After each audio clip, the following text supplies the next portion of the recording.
Cette émission fictive est tirée d'histoires paranormales. Bienvenue dans cette première émission de Je te colle un troisième dans ta face. Le principe de l'émission est simple. L'invité du jour va nous présenter une ou deux anecdotes hors du commun ou paranormales et vous devrez voter pour savoir si l'histoire vous a captivé et si le ou les récits vous semblent honnêtes ou complètement inventés. Aujourd'hui, je suis avec le prénommé Katchat65, qui a vécu une expérience paranormale et pour qui le mot fantôme est loin d'être un fantasme. Photo à l'appui, Katchat du 65, c'est mon petit blast de photographe du paranormal. Et j'en ai quelques-unes à vous montrer justement. Vous pouvez expliquer à nos spectateurs comment vous avez fait pour prendre ces photos et tout simplement nous raconter votre histoire. À cette époque, je sortais avec mon premier amour, une médium malgré elle, si je puis dire.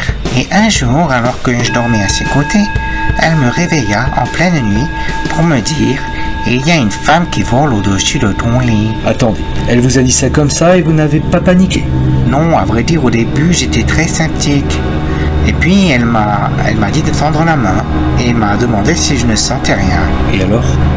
J'ai senti un vent frais me glacer la main alors qu'il n'y avait aucune ouverture dans ma chambre. Alors j'ai commencé à avoir les yeux ronds. Vous m'étonnez, moi à votre place j'aurais bondi du lit. Depuis ce jour, elle ne faisait que parler de cette femme qu'elle voyait, blonde, un peu frêle, et un jour, pour me décrire à quoi cette femme ressemble, elle fait des recherches sur internet, depuis mon ordinateur. Et après m'avoir dit « Voilà à quoi elle ressemble », en me montrant une photo sur internet, la voilà pas qu'elle convulse des épaules en me disant qu'elle ne se contrôlait pas. Genre comme dans les films d'épouvante? Ben, pas à ce point non plus, mais... Enfin, mon premier réflexe fut de lui prendre la main et de l'amener prendre l'air, ça l'a bien calmé. Et ça faisait longtemps que vous habitiez dans cette maison? Oui, 4 ans. Et vous ne vous êtes jamais aperçu de rien? À part des portes qui claquent derrière moi et quelques cauchemars. Et de quel genre? Genre, une femme aux yeux noirs, et des enfants, mais j'en parlerai un peu plus tard de ça, si vous voulez bien. Et quand avez-vous pris vos fameuses photos du coup? Et je vais y venir justement.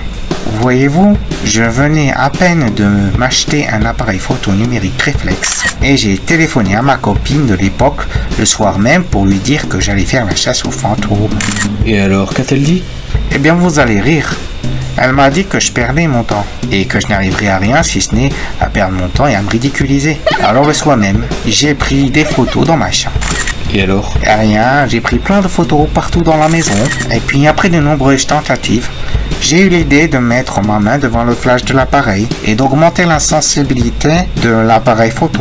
J'ai mis les ISO au max et j'ai changé la vitesse d'obturation. Vous avez touché au réglage pour mieux voir dans le noir si j'ai bien compris? Oui, mais le problème, c'est que je n'avais pas de pied pour l'appareil photo, donc les photos sont très floues. Enfin, je vais vous montrer de suite. Alors, avant que vous nous montriez vos photos, j'aimerais savoir si votre maison, en fait, a une petite histoire. Alors oui, cette maison a une petite histoire. Alors, comme je vous ai dit tout à l'heure, je faisais des cauchemars. Notamment, je rêvais d'une femme aux yeux noirs. Parfois, elle avait les yeux comme un strabisme divergent. Et une fois, je me rappelle très bien qu'on parlait, dans le rêve, et je voyais qu'elle sortait d'un train. Et ce train, il y a plein de personnes qui sortaient, on aurait dit qu'il était accidenté. Et donc après, j'ai fait des petites recherches sur le cadastre et j'ai trouvé que en fait la maison avait été construite dans un ancien chemin de fer. Et c'est assez troublant, car j'ai trouvé effectivement des rails dans le jardin, des rails de tram. Et du coup, on veut remercier pour ce complément d'information. Vous pouvez revenir sur vos fameuses photos. Alors j'ai stocké les fameuses photos dans mon ordinateur. Et je vous présente également mon appareil photo de l'époque. Oui, parce que j'ai pris ces photos en 2008 et du coup le modèle est un Sony Alpha 200. Alors je vous ai fait donc une petite vidéo de l'époque. Et allez, let's go. Les photos sont très floues. Néanmoins, s'il y a quelque chose qui est bien net sur cette image, peut-être ne serez pas d'accord avec moi, mais je mets le curseur et on dirait qu'il y a un peu comme un crâne d'un côté, presque comme un deuxième là. Alors je mets, j'ai plusieurs photos et toujours à peu près du même endroit, c'est-à-dire que c'est toujours près d'une porte. Alors peut-être que vous ne verrez pas ce que moi je vois, mais moi je le vois très distinctement. De ce même endroit, du coup, je vais vous montrer d'autres photos. Et regardez là. Là c'est toujours la porte.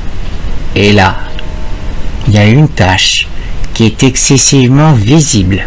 Cette tache, je vous promets, quand je l'ai vue apparaître sur mon appareil photo, j'ai regardé s'il n'y avait pas un reflet quelque part. Rien. Rien ne pouvait dessiner une forme aussi faciale. Enfin, rien dans le paysage pouvait me faire penser à un crâne, quoi. Et rien pour refléter non plus, donc voilà. Hein. Bon, le jaune c'est un petit peu pour faire des repères, hein, toujours. Voilà, donc là nous avons quoi? Nous avons, on va agrandir un peu la photo, hein. Et ben on dirait presque comme qu'il y a vraiment deux visages, on dirait. Hein. Alors c'est peut-être moi qui vois des choses après tout, hein. Mais je sais pas si vous voyez la même chose que moi.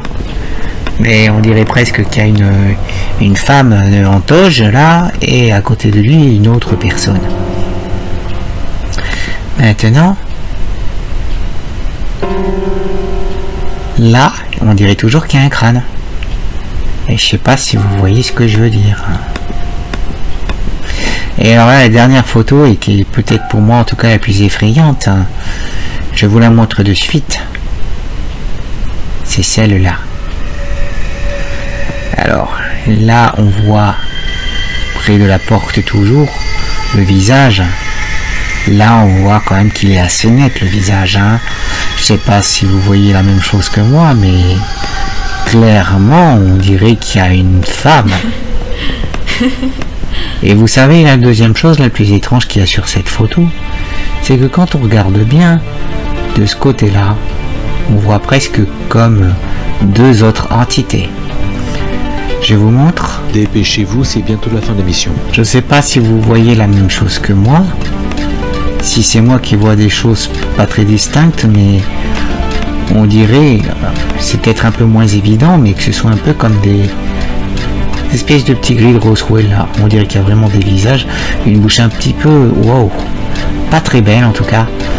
Et surtout, voilà les photos du coup, à quoi elles ressemblent. Bon, Angela, alors, le public, il en pense quoi? En ce qui concerne l'intérêt que les spectateurs ont eu pour votre histoire, on est un petit 58%. Bon, personnellement, moi je trouve que ça manquait un petit peu de dynamisme, vous voyez. C'est vrai que les fantômes, c'est un classique du paranormal.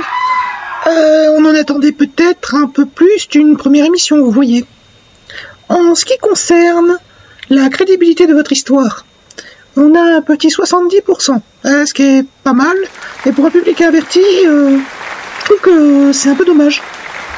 Alors, je pense que le fait est d'avoir parlé de votre histoire, c'était pas mal. D'avoir mis comme support les photos, pas mal non plus, mais bon, vous savez, hein, vos photos, comme vous dites, elles sont un peu floues. Est-ce qu'elles sont réellement crédibles? C'est aux spectateurs d'en juger. Moi, je pense que le fait est que vous ayez parlé de vos difficultés techniques pour avoir réalisé vos photos, ça montre peut-être un petit peu justement le feu de l'action.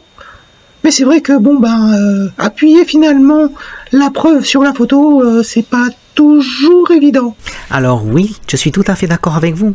Aujourd'hui, avec les photomontages, avec les effets spéciaux, hein, des photos, des vidéos ne constituent plus vraiment des preuves. Oui, parce que vous savez, hein, au travers d'une vidéo, on peut faire n'importe quoi. Ceci dit, et ce que je peux vous dire, c'est que à cette époque, j'ai fait passer finalement ces photos pour des simulacres. C'est-à-dire que je les ai présentées à mon école de photo. Et vous savez quoi? Et les gens ont rigolé parce qu'ils pensaient vraiment que c'était des fausses photos.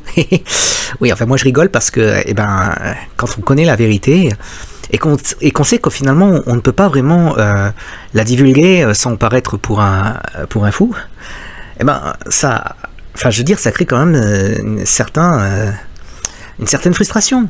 Et donc aujourd'hui, moi, j'assume totalement ce que je fais, hein. Vous voulez que je vous dise? Si je devais jouer à Action Vérité avec vous, je perdrais à tous les coups. Et encore, Angela, ce n'est que la première émission. Et vous, qu'avez-vous pensé de cette histoire? Dites-moi en commentaire si elle vous a paru crédible, si elle a suscité votre intérêt. Et quoi qu'il en soit, on se retrouve pour une prochaine émission. Merci, like et abonne-toi pour d'autres vidéos.